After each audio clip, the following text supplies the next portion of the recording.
Pertama-tama saya akan menjelaskan pengertian kedaulatan. Kedaulatan merupakan kekuasaan tertinggi dalam suatu negara. Kedaulatan dimiliki oleh bangsa sejak merdeka dari penjajahan bangsa lain. Kedaulatan memiliki sifat permanen, asli, dan tidak terbatas.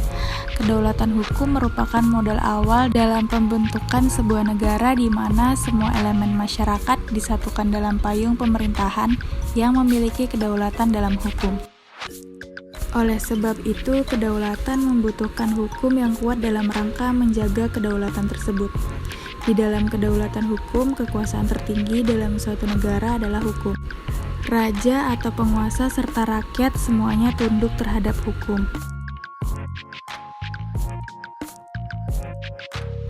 Selanjutnya, definisi kedaulatan hukum.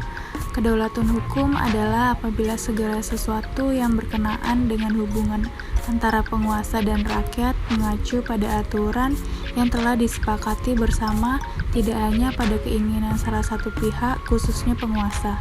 Kedaulatan hukum juga dapat dikatakan dengan negara hukum, kedaulatan yang berasal dari hukum yang berlaku di suatu negara, di mana hukum merupakan pernyataan yang timbul dari kesadaran manusia dan merupakan sumber kedaulatan. Setiap negara harus mematuhi tata tertib, sebab hukum merupakan kekuasaan yang derajatnya lebih tinggi. Negara hanya sebagai organisasi sosial yang tunduk kepada hukum. Kekuasaan negara harus berpijak pada berlandaskan hukum. Selanjutnya, teori kedaulatan hukum. Teori kedaulatan hukum menunjukkan bahwa kekuasaan yang tertinggi bukan terletak di tangan raja dan bukan juga berada di tangan negara, melainkan berada di tangan hukum. Teori ini menyatakan bahwa hukum merupakan pernyataan penilaian yang muncul atau bersumber pada kesadaran hukum manusia itu sendiri. Kedaulatan hukum merupakan sumber kedaulatan di mana kesadaran hukum seseorang akan membuatnya mampu membedakan mana sesuatu yang adil dan mana sesuatu yang tidak adil. Berikut merupakan perintis teori kedaulatan hukum, yakni seorang ahli hukum terkemuka dari Universitas Leiden, Belanda. Beliau adalah Hugo Grabe.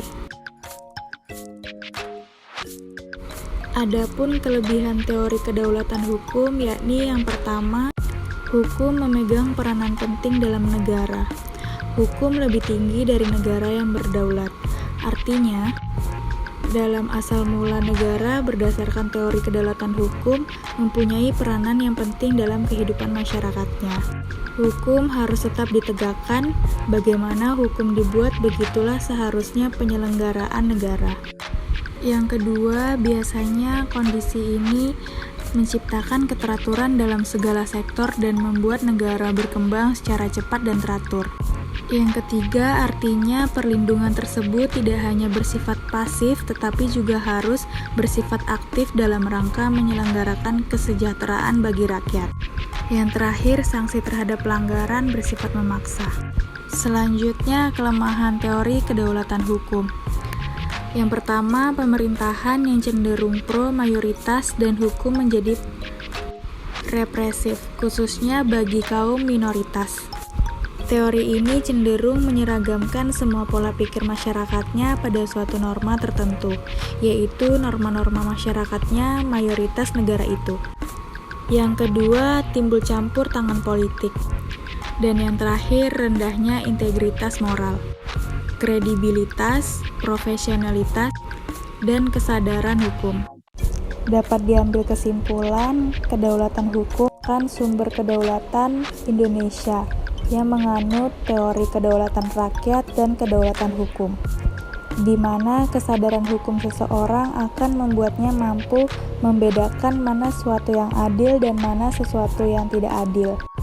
Berdasarkan pemikiran teori ini, kekuasaan pemerintah berasal dari hukum yang berlaku.